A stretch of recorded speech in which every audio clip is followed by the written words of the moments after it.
बिस्मिल्लाहिर्रहमानिर्रहीम। अस्सलाम वालेकुम। आप देख रहे हैं पाक अफेयर्स और मैं मुख्तर खान।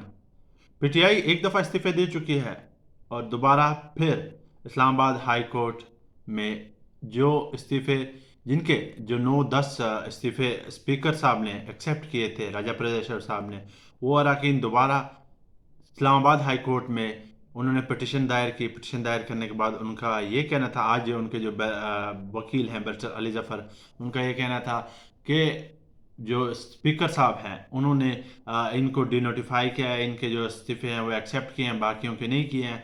तो वहाँ पे जो उनके जिनके इस्तीफे कबूल हुए, जिनमें अली मोहम्मद ख़ान, चंदाना गुलजार हो गए, और इसके साथ साथ फ़र्रुख हबीब और भी कई जो रहनुमा थे जिनके इस्तीफे मंजूर हुए, तो उनका ये मानना था कि हमें डी नोटिफाई किया जाए, हमारे जो इस्तीफे स्पीकर साहब ने कबूल किए हैं उनको वापस उनका नोटिफिकेशन लेना चाहिए, हम लोग वापस पार्लियामेंट जाना चाहते हैं। ये जो फैसला था ये पार्टी का अपना था, हमारा ज़ाती नहीं है, हम लोगों का जो है इस्तीफे से कोई लेना देना नहीं है।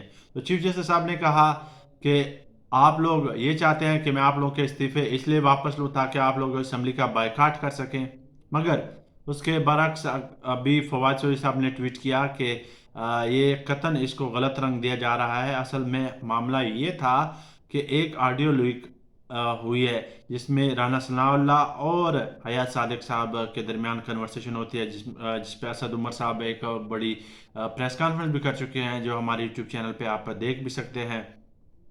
तो उसमें उन दोनों आपस की जो कन्वर्सेशन थी उनमें ये एक दूसरे को कह रहे थे कि इस्तीफे जो है हम वो 30-30 करके एक्सेप्ट करेंगे, एकदम से नहीं करेंगे, एकदम से करेंगे तो मामला ख़राब हो जाएंगे, थोड़े थोड़े इस्तीफे करके एक्सेप्ट करते जाएंगे ताकि जो है हमारी गवर्नमेंट है जो टेन्योर है वो भी पूरा हो सके। एकदम से करेंगे तो फिर जो इलेक्शन कमीशन है उन पर काफ़ी वजन बाहर होगा, और दोबारा इलेक्शन मतलब कि 100 अबव सीट्स पे इलेक्शन करवाना, इसका मतलब ये है कि आप दोबारा इलेक्शन की तरफ जा रहे हैं। तो फवाद चौधरी साहब का ये कहना है कि हम लोग एक्चुअल में जो गए थे इस्लामाबाद हाई कोर्ट वो इस पर्पज़ पे गए थे कि ये जो ऑडियो लीक्स है इसमें हमारे खिलाफ प्रोपेगेंडा किया गया है। और दूसरी तरफ उनका ये भी कहना था कि जब पाकिस्तान तहरीक इंसाफ के कारकुनान ने असम्बली से रिज़ाइन किया, उनके तमाम कारकुनान ने शाह महमूद कुरैशी साहब के अंडर उन सब ने ये कहा कि हम लोग रिज़ाइन करना चाह रहे हैं, और सब ने बायक आवाज़ ये कहा। तो उस वक्त के जो स्पीकर थे साहब, कौमी असम्बली के डिप्टी स्पीकर जो थे कासम सूरी साहब, उन्होंने इन तमाम इस्तीफ़ों को एक्सेप्ट किया। मगर उसके बाद जब राजा प्रवेश अशरफ साहब आए तो उन्होंने इस जो इस्तीफे जो एक्सेप्ट हुए थे तो उनको उनको दोबारा से उन्होंने इसको रीओपन किया, और उन्होंने कहा कि नहीं, जब तक लोग आएंगे नहीं, जब तक ये कौमी असम्बली के मेम्बरान बजाते खुद यहाँ पर पेश नहीं होंगे, तब तक ये इस्तीफे कबूल नहीं होंगे। उसके बाद हमने देखा कि तकरीबन 4-5 महीने बाद तो स्पीकर साहब ने कुछ लोगों के इस्तीफे जो है वो कबूल कर लिए। तो अब पीटीआई का बेसिकली मौक़िफ़ ये है कि कासम सूरी वो भी स्पीकर था, जब उन्होंने इस्तीफे कबूल कर लिए तो वो इस्तीफे क्यों नहीं मंजूर किए गए, वो इस्तीफे क्यों नहीं माने गए। अब राजा परवेज अशरफ साहब वो भी स्पीकर हैं, जब उन्होंने एक्सेप्ट किए हैं तो वो कबूल हो गए, मगर कासम सूरी साहब ने जब तमाम पाकिस्तान तहरीक इंसाफ के कारकुनान के इस्तीफे मंजूर किए तो उस वक्त उस पर अमल दरामद क्यों नहीं हुआ। तो अब ये केस इस वक्त इस्लामाबाद हाई कोर्ट में है, इस पे जो नेक्स्ट जो भी अमल दरामद हो गया तो वो भी आपके साथ शेयर करूंगा।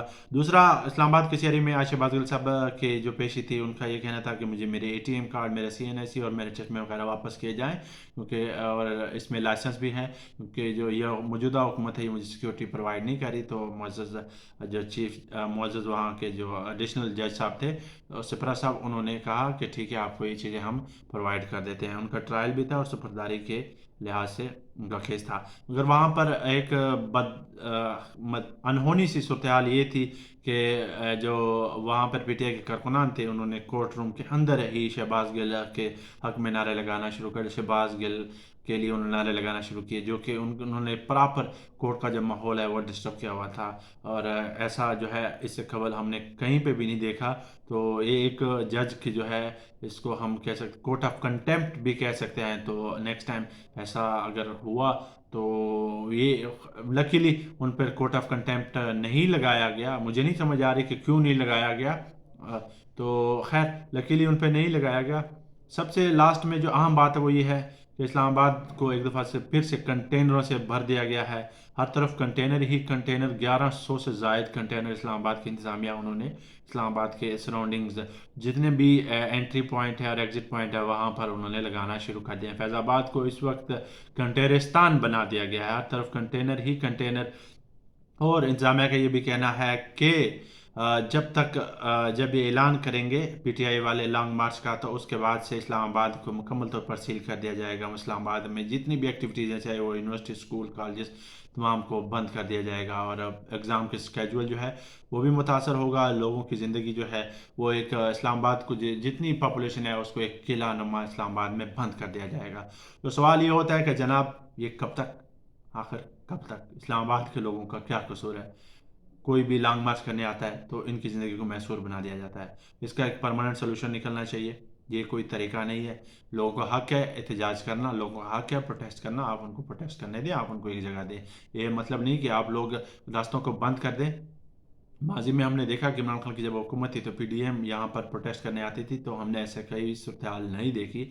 مگر اس بار خیر ابھی عمران خان کب کال لیں گے یہ تو کچھ پتہ نہیں ہے. شہباز گل صاحب سے جب میری بات ہوئی تو ان کا یہ کہنا تھا کہ یہ خان صاحب بھی جانتے ہیں. خان صاحب نے اس کو کسی کے ساتھ بھی ڈسکلوز نہیں کیا کہ لانگ مارچ کب ہوگا اور اس کی کیا کیا تیاریاں ہیں اور کس طرح اس کے پراپر جو پلان بنایا گیا ہے یہ خان صاحب ہی جانتے ہیں.